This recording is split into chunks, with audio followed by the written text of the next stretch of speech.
So, young man, tell us more about yourself. No,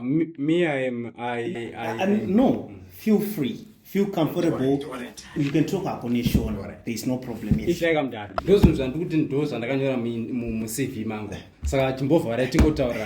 I mean, apart from things that are in your CV, I need to know why you think you're suitable for this position. All right.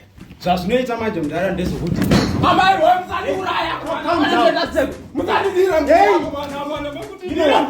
Hey, young man.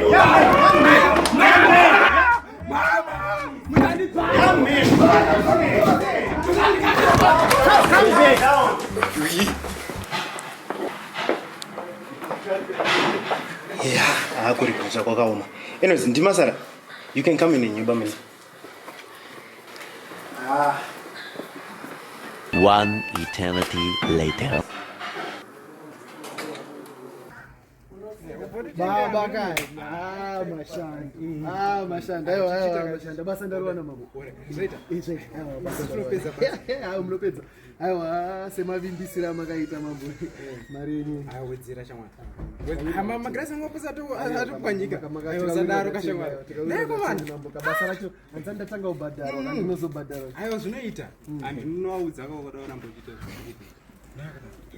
Think smart with Akello Smart Learning. Always be 10 steps ahead of everyone with Akello Smart Learning. So register your child on Akello Smart Learning for only $1 per month and receive all academic materials. Stand a chance to win amazing prizes from t-shirts, tablets, phones, and school fees vouchers of around $500 every term with Akello Smart Learning. Think smart.